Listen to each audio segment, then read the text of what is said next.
After almost an hour, I heard laughter of women who are obviously drunk, and I heard the familiar voice of Girl One, and even though her voice was drunk, she asked where I was, and Girl Two answered and said that, "Oh, Girl One, don't worry about Angel. She might be asleep. Leave her alone for now, and let somebody drop Angel off when she wakes up." I want to scream and say that I didn't sleep and I'm going home with them because they will be escorted to the vehicle out of the gate. But I cannot scream loudly. I'm too weak to do so. Since I've rested for almost an hour, I can now move around a bit. I was about to stand up when I heard footsteps coming closer. I stopped and sensing the surroundings.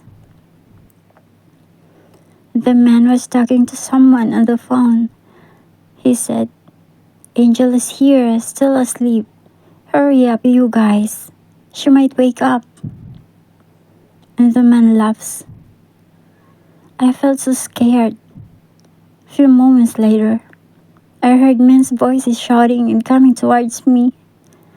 I opened my eyes slightly so they wouldn't notice. I saw 9 men, including the one who brought me to that room. I was shaking with fear, especially when a bouncer-looking man rubbed my lower thighs.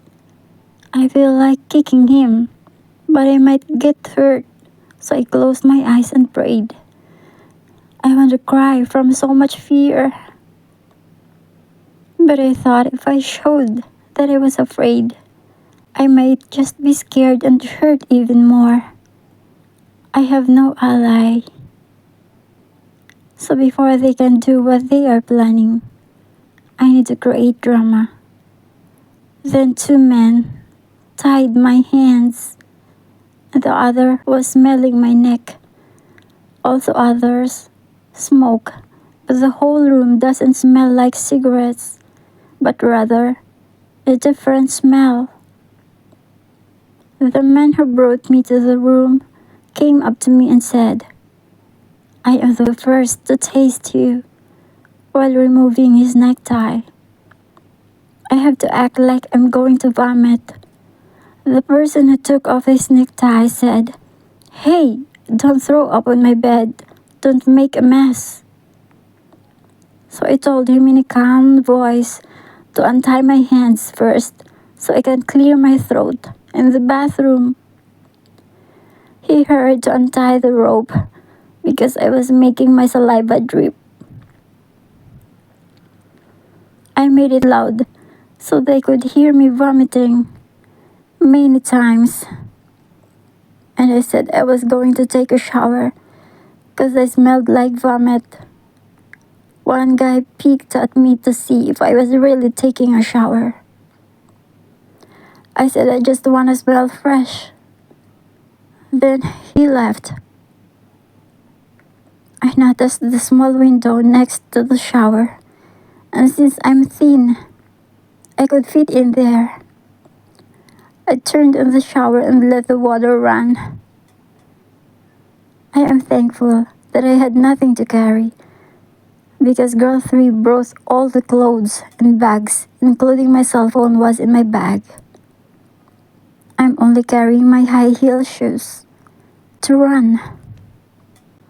I fixed myself and carefully opened the window to pass through. And luckily the gate is slightly open. When I got to the exit, I was shaking. What if I get caught? I kept running while carrying my high heels until I reached the wide road. I hailed a taxi cab, even if I don't have money with me. I know the driver wants to ask something because he keeps looking at me, seeing that I look terrified. I arrived at my place safely. I made him wait to get paid. He said, "Are you alright?" I just shook my head and thanked him for the safe ride. I'm still shaking.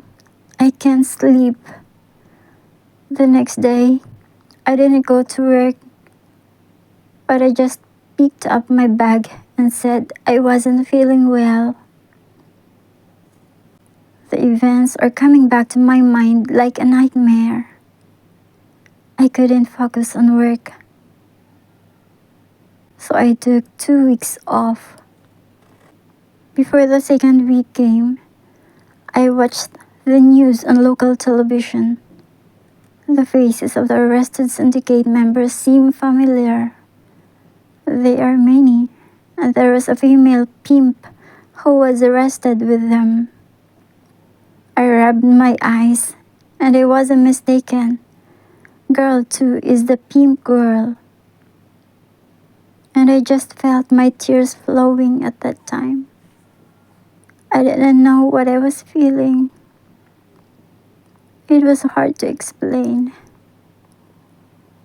A month later, I quit from my job.